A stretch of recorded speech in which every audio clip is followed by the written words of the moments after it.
అందరికీ నమస్కారం అండి. Welcome to my channel. Telangana రాష్ట్ర వ్యాప్తంగా ఉన్న పెన్షన్‌దారులందరికీ కూడా నమస్కారం అండి.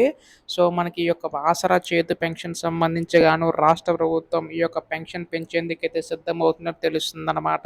అయితే ఈ యొక్క పెన్షన్ ఎప్పుడు పెంచబోతుంది అన్న దానిపై ఈ వీడియోలో పూర్తి సమాచారం అంతా కూడా తెలుసుకుందామండి. దాదాపుగా 43,00,000 మంది పెన్షన్‌దారులు ఈ యొక్క పెన్షన్ కోసం ఎదురు చూస్తున్నారు. సో, ఎప్పుడు పెంచబోతుంది రాష్ట్ర ప్రభుత్వం అన్న దానిపై ఈ వీడియోలో పూర్తి సమాచారం అంతా కూడా తెలుసుకుందాం. అంతకంటే ముందు కొత్తగా ఎవరైనా మన ఛానల్‌ని చూసినట్లయితే దయచేసి వెంటనే ఛానల్ అయితే సబ్స్క్రైబ్ చేసుకోండి. దీని ద్వారా నేను పెట్టే ప్రతి చిన్న లేటెస్ట్ అప్డేట్ కూడా మీరు ఎప్పటికప్పుడు మిస్ కాకుండా తెలుసుకోగలుగుతారు. అలాగే వీడియోకైతే లైక్ చేయండి. దీని ద్వారా మరికొంతమందికి సమాచారం అనేది అందుతుంది. ఇంకా ఆలస్యం చేయకుండా వీడియోలోకైతే వెళ్ళిపోదాం.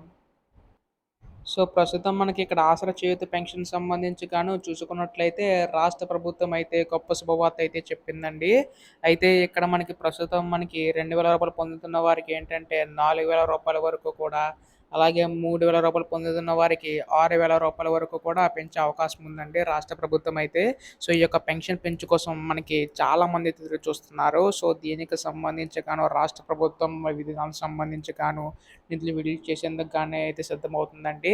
అయితే ఇక్కడ మనకి ముఖ్యంగా చూసుకున్నట్లయితే రాష్ట్ర ప్రభుత్వం ఈ యొక్క నిధి ఎప్పుడు పెంచబోతుందని చెప్పేసి అయితే అడుగుతున్నారు. అయితే ఇప్పుడు మనకి రాష్ట్ర ప్రభుత్వం ఏంటంటే రైతు భరోసా, అలాగే ఇందిరమ్మ ఇల్లు వంటి పథకాలకు సంబంధించి కూడా అయితే అమలు చేసింది కదా! సో, త్వరలోనే మనకి ఆసరా చేయూత పెన్షన్ సంబంధించి కూడా పెంచేందుకైతే సిద్ధమవుతుందండి రాష్ట్ర ప్రభుత్వం అయితే. సో, దాదాపుగా 43,00,000 మంది పెన్షన్‌దారులకైతే ఈ యొక్క పెన్షన్ ద్వారా అయితే లబ్ధి చేకూరిపోతుందండి. సో, దీనికి సంబంధించి రాష్ట్ర ప్రభుత్వం మనకి ఈరోజు, రేపు ఎల్లుండిలోగా పెన్షన్ పంపిణీ కార్యక్రమం చేపట్టే అవకాశం ఉందండి.